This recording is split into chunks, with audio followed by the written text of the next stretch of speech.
नमस्कार। प्रभा साक्षी news network और आप सभी का स्वागत है। भारत में आपने कई बार नेताओं और नेत्रियों के बीच तीखी बहस, जुबानी जंग और राजनीतिक कटाक्ष देखे होंगे, लेकिन इस बार अमेरिका से जो मामला सामने आया है उसने पूरी दुनिया का ध्यान अपनी ओर खींच लिया है।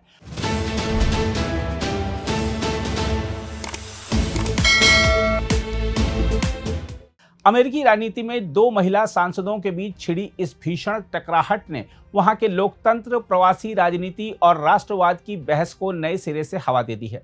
खास बात यह रही कि इस पूरे विवाद में सोमालिया में जन्मी सांसद इल्हान उमर को करारा जवाब मिला और मामला केवल व्यक्तिगत कटाक्ष तक सीमित नहीं रहा, बल्कि अमेरिकी संसद में विदेशी मूल के नेताओं की भूमिका तक पहुंच गया। दरअसल अमेरिका की रिपब्लिकन सांसद नैन्सी मेस ने एक ऐसा संविधान संशोधन प्रस्तावित कर दिया है जिसने वहां की राजनीति में भूचाल ला दिया है। नैन्सी मेस का कहना है कि जिस तरह अमेरिका का राष्ट्रपति केवल जन्म से अमेरिकी नागरिक ही बन सकता है, उसी तरह संसद के सदस्य, संघीय न्यायपालिका और सीनेट से मंजूर होने वाले महत्वपूर्ण पदों पर भी केवल जन्मजात अमेरिकी नागरिकों को ही बैठने का अधिकार होना चाहिए। उन्होंने साफ कहा कि विदेशी मूल के लोग अमेरिकी राजनीति में रहकर दूसरे देशों के प्रति निष्ठा रखते हैं और इससे अमेरिका के हित प्रभावित होते हैं। नैन्सी मेस ने सीधे तौर पर इल्हान उमर, श्री थानेदार और प्रमिला जयपाल जैसे नेताओं का नाम लेते हुए आरोप लगाया कि इन नेताओं की वफादारी अमेरिका से ज्यादा दूसरे देशों के प्रति दिखाई देती है। उन्होंने कहा कि बहुत लंबे समय से अमेरिका ने विदेशी मूल के लोगों को सत्ता के महत्वपूर्ण पदों तक पहुंचने दिया और अब इसे खत्म करने का समय आ गया है। नैन्सी मेस ने यहां तक कह दिया कि अगर यह संवैधानिक संशोधन लागू होता है तो वह इसे पुराने मामलों पर भी लागू करने के पक्ष में है, यानी पहले से संसद में मौजूद विदेशी मूल के नेताओं की सदस्यता भी खतरे में पड़ सकती है। इस बयान के बाद अमेरिकी राजनीति में जबरदस्त हंगामा मच गया। इल्हान उमर ने शुरुआत में इस प्रस्ताव को हल्के अंदाज में लेते हुए केवल इतना कहा, उन्हें शुभकामनाएं, लेकिन मामला यही नहीं रुका। प्रमिला जयपाल ने नैन्सी मेस के प्रस्ताव को नस्लवादी, संकीर्ण सोच वाला और प्रवासियों का अपमान करने वाला कदम बताया। जयपाल ने कहा कि जब अमेरिकी जनता महंगाई, किराया और रोजमर्रा की परेशानियों से जूझ रही है, तब नैन्सी मेस जैसे नेता असली मुद्दों से ध्यान भटकाकर विभाजनकारी राजनीति कर रहे हैं। लेकिन विवाद ने और विस्फोटक रूप तब लिया जब दक्षिण कैरोलिना के गवर्नर पद के रिपब्लिकन प्राथमिक चुनाव में नैन्सी मेस को करारी हार का सामना करना पड़ा। चुनाव में वह 5वें स्थान पर रही। इसके बाद इल्हान उमर ने उन पर तीखा तंज कसते हुए कहा, तुम जहां से आई हो वहां का एक तरफा टिकट तुम्हारे नाम पर तैयार है। यह टिप्पणी सीधे तौर पर उसी पुराने बयान की याद दिलाने वाली थी जब नैन्सी मेस ने इल्हान उमर से कहा था कि उनके नाम का एक तरफा टिकट सोमालिया के लिए तैयार है।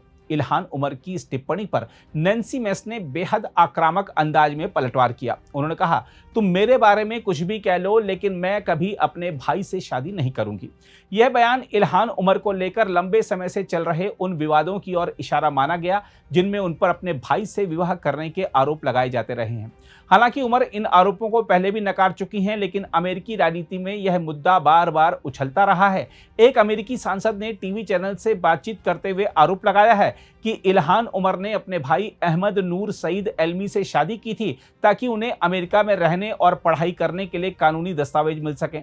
बाद में जब यह मामला सार्वजनिक हुआ तो 2017 में दोनों का तलाक हो गया और इसके बाद इल्हान उमर ने अहमद अब्दिस्लान हिरसी से विवाह किया। 2019 में उनके निजी जीवन को लेकर फिर विवाद खड़ा हुआ जब उनके राजनीतिक सलाहकार टिम माइनट के साथ अनैतिक संबंधों की खबरें सामने आईं। साथ ही यह भी आरोप लगाए गए कि 2018 से 2020 के बीच उनका चुनावी कैंपेन से माइनट की कंपनी को बड़ी रकम का भुगतान किया गया।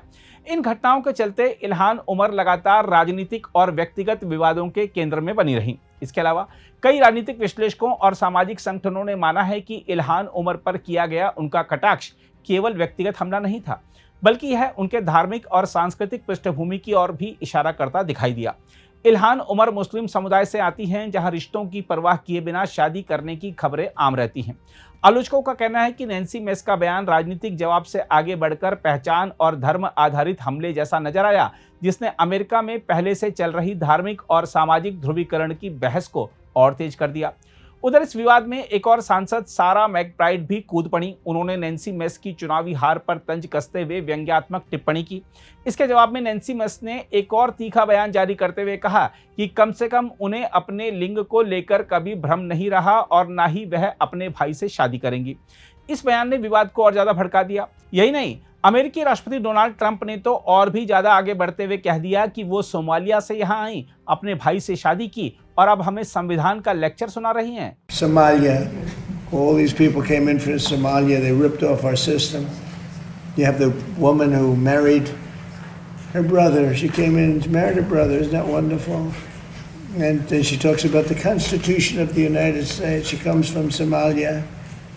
They don't have constitutions in Somalia. They don't have police. They don't have all they have is people that run around shooting each other. And then she comes and tells us how to run our country. I don't like it. These people don't like it. I can tell you. I think I can speak for you. Yeah. She comes in, Ilhan Omar. She comes in. She tells us how to run the United States of America. And she comes from a place without anything, probably among the worst countries in the world. And she says the Constitution of the United States protects me. She shouldn't be protected. She honestly, she should be thrown out of the country. She's corrupt.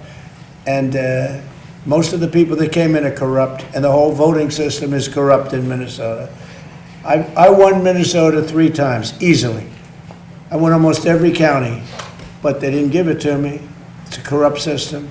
Very corrupt state. The governor is terrible. The attorney general is terrible. They're all very corrupt people. दरअसल यह पूरा मामला केवल व्यक्तिगत हमलों तक सीमित नहीं है। इसके पीछे अमेरिका में तेजी से उभर रही राष्ट्रवादी राजनीति, प्रवासियों की भूमिका और पहचान की राजनीति का बड़ा संघर्ष छिपा हुआ है।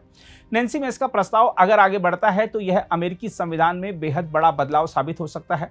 हालांकि संशोधन को लागू करना आसान नहीं होगा, क्योंकि इसके लिए संसद के दोनों सदनों में 2/3 बहुमत और फिर अमेरिका के 3/4 राज्यों की मंजूरी जरूरी होगी।